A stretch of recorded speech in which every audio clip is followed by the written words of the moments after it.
Private Thaddeus Crumpton stood by the fire, holding his hands out over the top of the flames. The warmth coming off them felt good to his cold skin. Thaddeus didn't like guard duty, but it was his turn, and there was no getting out of it. He wouldn't be able to stand there for too long. Another journey around the perimeter of the camp was in order, like it or not. The whole thing was routine, and Army protocol, of course, but it was boring. There was nothing to guard against in this little hamlet. The Confederates had all left when General Grant led his troops down from Memphis to the town of Oxford on his way to Vicksburg. They had been camped here for the better part of a month, while more troops rode in preparing for the assault on the garrison to the south. Why they didn't camp closer to town instead of moving the few miles south into this near wilderness was beyond his comprehension. Private Crumpton adjusted the sling on his Sharp's musket before placing his hands under his arms. Christmas time in Mississippi was cold. Not as cold as his native New York, but it was still uncomfortable. The air was always thick down here, even at this time of year, which added to the discomfort.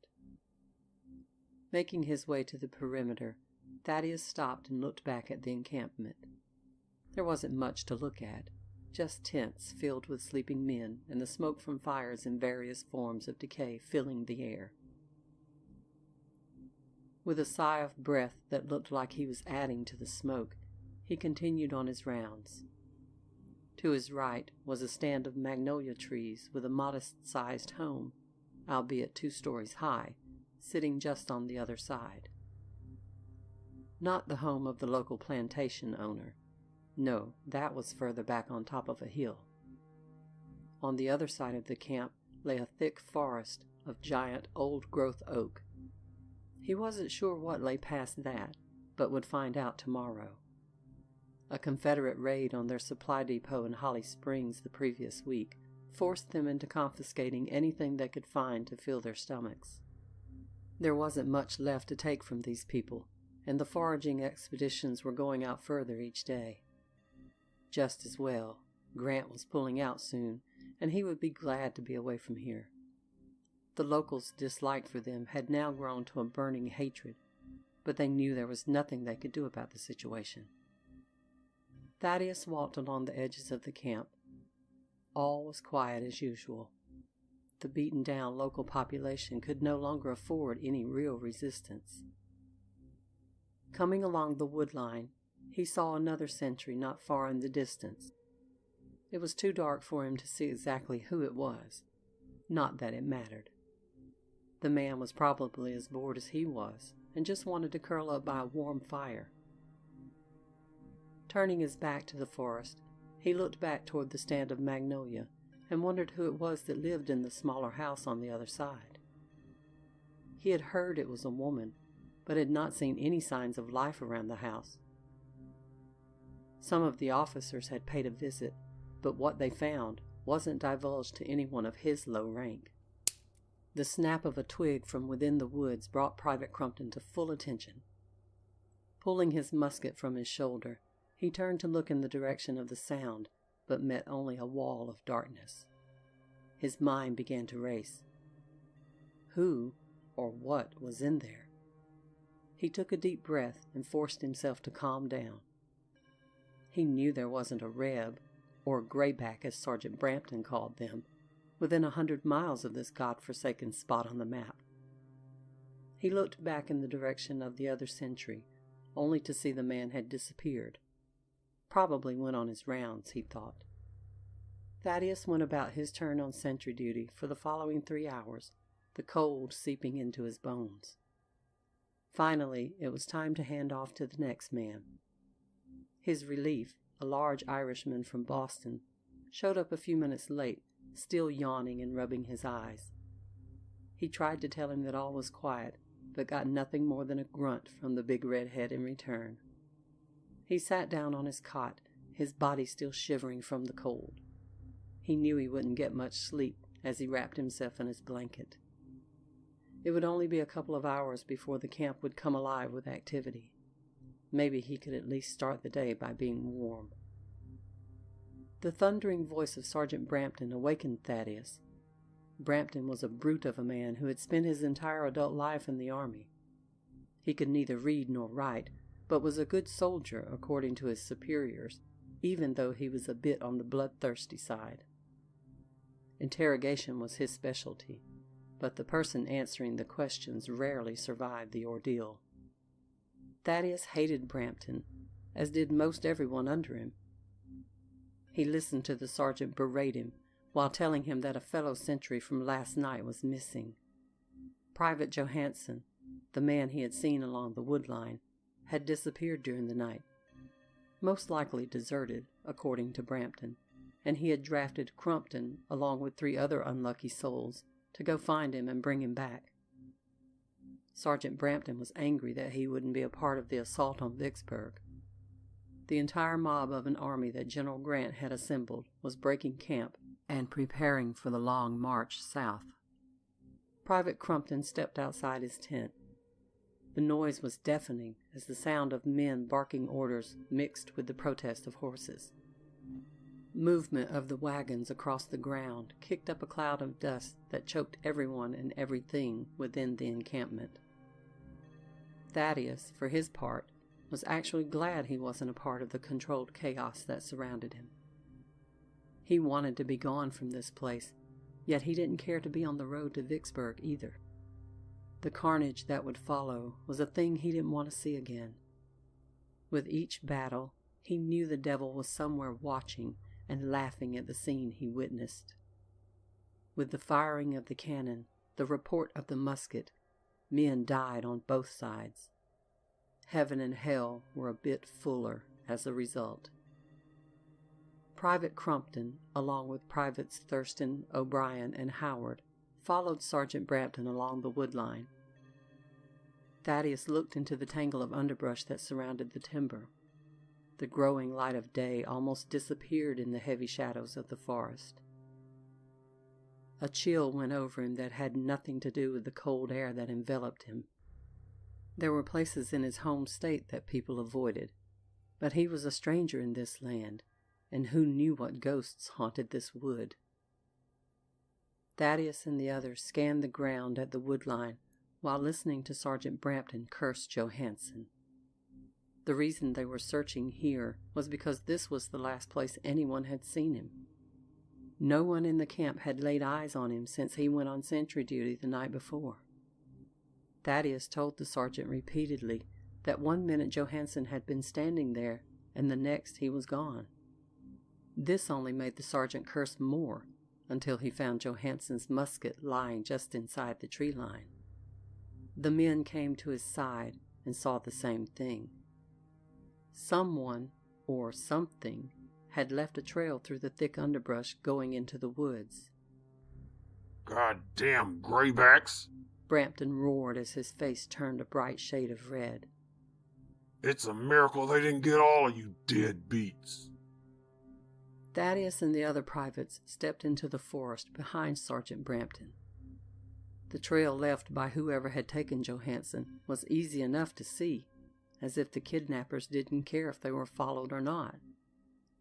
Brampton seemed too blinded by his ever-present anger to realize this.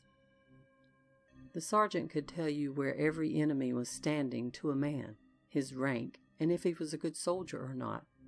However, he was no tracker. Thaddeus saw no sign of anyone having come this way. The trail looked more like an animal had trampled the brush down, probably deer.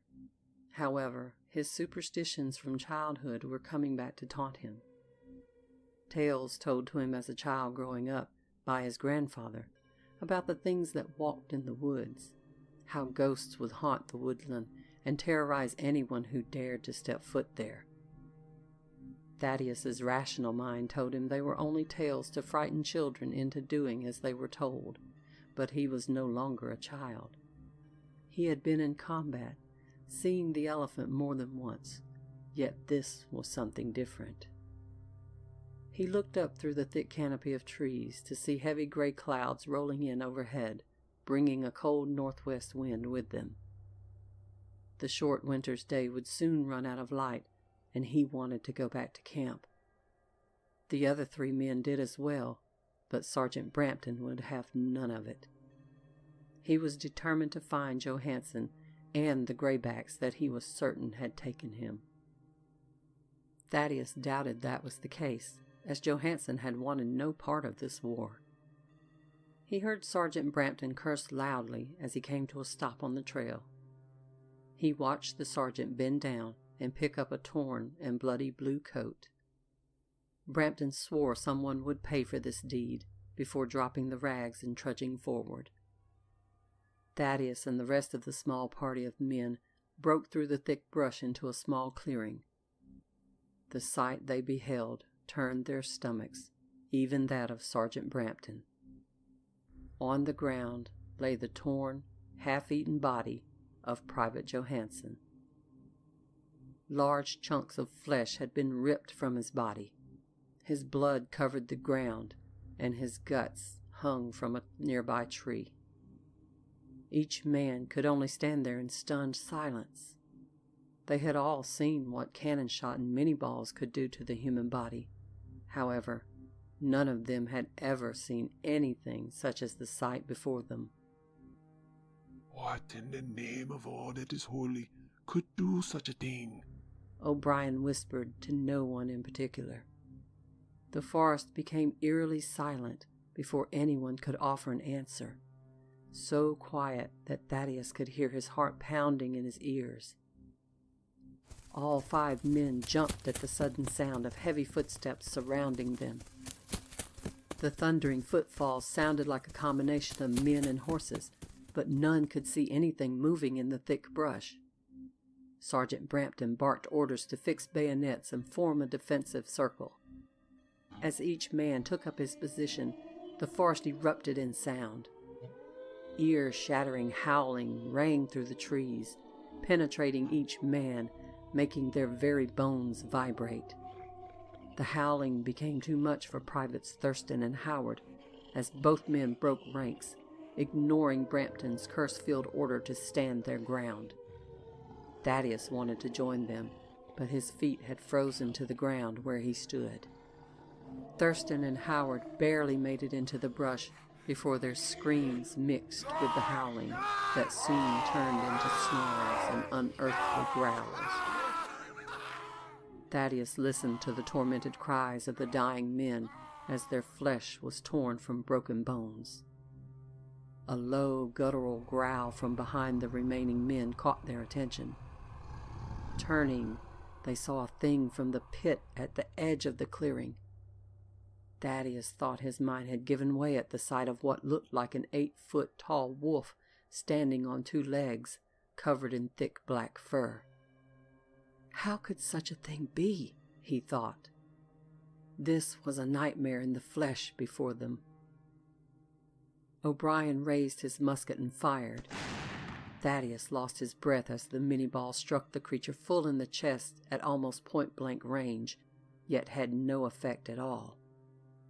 Before O'Brien could move, the thing grabbed the end of the musket, pulling the Irishman toward it. Huge claws, on what could almost be called hands, sank into O'Brien's neck before severing his head. Sergeant Brampton ordered Thaddeus to follow him, telling him to make a run for it while they could. From behind, they heard a lone howl that descended into a roar that could have only come from the throat of Satan himself. The sound of loud footfalls came crashing through the forest once again, first from behind as the demons gave chase, but soon circled around to their left, flanking them. Thaddeus followed Brampton as best he could in the tangled undergrowth. To his horror, he noticed the daylight was quickly leaving. The last thing he wanted was to be stuck out here in the dark with those things after them. He didn't know how many there were, but it sounded like an entire army thrashing through the woods. Each time he and Brampton tried to turn and follow another way through these cursed woods, those creatures would once again flank. It was as if they were being herded like cattle toward only one end, their own grisly demise. Of that he was certain. In the distance, Thaddeus saw a light shining through the ever-growing darkness. A glimmer of hope began to well up inside his breast as they came closer. The light was coming from the window of the plantation owner's house. Brampton saw the light as well, and both made their way toward it with new vigor. The daylight was completely gone when Thaddeus and Brampton reached the large antebellum home. They watched the light in the window go out slowly as Brampton beat on the thick oak doors. A quick look at the windows found them with iron bars embedded into the window sills. Looking back at the tree line, Thaddeus could see several large shadows emerging from the forest coming toward them.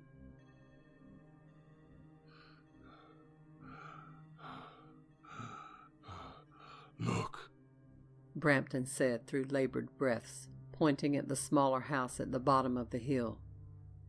Both he and Thaddeus ran down the embankment on legs that felt lead-lined. The entire time, those things kept closing in behind them. Thaddeus knew the creatures could have easily overtaken them at any point, but didn't. He just could not fathom as to why, yet he didn't care now as the front door of the house came within reach. Sergeant Brampton kicked the double doors open, breaking the glass panes that lined the center of each as he did. He and Thaddeus stumbled into the foyer that was lined on each side with paintings of what he assumed were family portraits. At the back, a rounded staircase with intricately carved railing went up each wall to the second floor. Between the stairs sat a long, ornate table, the likes of which neither had ever seen. A large candelabrum sat atop the table, and it lit up the entire room. The intoxicating smell of lavender hung in the air. A rustle of movement caught their attention. Both men raised their muskets toward the sound. "No need for violence, gentlemen," said a woman's soothing voice from the darkness. step out here where we can see you, Sergeant Brampton demanded. A woman, dressed in a cotillion gown, stepped from the shadow of the stairs. Thaddeus had never seen such a beautiful woman in his short lifetime. Long, flowing locks of auburn hair cascaded down over her shoulders, and even in the dim light, he could see her skin was as smooth as the silk she wore. Her beauty wasn't lost on Brampton either. His fear was trying to turn into something else. A long, mournful howl from outside brought his thoughts back to the problem at hand, however. "You must forgive them. They tend to get a bit excited at times," she said, with a raised eyebrow. Who are you, woman? "Who I am is irrelevant, Sergeant," the woman answered. What the hell are those things? Brampton said, his tone as much filled with the fear he was trying to hide as it was demanding. "They go by many names, but you may refer to them as Rougarou," the woman said with a wry smile. Must be some sort of grayback secret weapon. Brampton's comment was met with laughter from the woman. Don't matter, Brampton said. The tide has already turned. This war won't last much longer. "You are a fool, Sergeant. This war will never be at an end. True, one day soldiers will stop slaughtering one another, but the struggle will go on forever," the woman said, her laughter turning into a rock-hard resolve. How can you know such a thing? Brampton said. The woman only laughed once again in response. Witch, Thaddeus whispered. This war ends for you tonight. Brampton roared, realizing as Thaddeus had that this woman was as dangerous as the things outside. Taking a step toward the woman, he raised the musket and pulled the hammer back. Before the sergeant could pull the trigger, a mass of black fur shot past Thaddeus. The Rougarou lashed out with those cruel claws against the back of Brampton's leg, almost severing it. The sergeant crumpled to the floor, bellowing in agony. The creature stood over him, drooling as it bared a set of teeth that seemed too large for its mouth. The woman raised a hand, and the beast backed away from Brampton. It stepped over to her and sat down on the floor at her feet. The thing then stuck its muzzle under her hand, where she gently ran her fingers through its fur. With that, the creature began to stand on two legs. The sound of bones cracking and resettling filled the room, making Thaddeus's stomach churn. When the Rougarou was fully erect, the woman nodded her head, and the monster opened its mouth once again to reveal teeth that were made for only one thing. Crouching, it pounced onto Brampton, placing its jaws around the sergeant's neck. Clamping down, blood sprayed the walls before the Rougarou lifted him off the floor with ease. Sergeant Brampton left this world of men before the Rougarou was fully upright. The beast shambled out the door, knocking Thaddeus to the floor with the swing of a massive arm as it did. The woman walked slowly over to stand beside Thaddeus and looked out the door. "Feels like it might snow," she said, folding her arms, bracing herself against the chill. Thaddeus watched her as she slowly turned and looked down at him. He peered into a pair of blue eyes that were colder than any New England winter. "Tell me, where are you from?" she said softly. New York," Thaddeus stammered in reply. "You should have stayed there," the woman said, as a growling shadow slowly filled the doorway.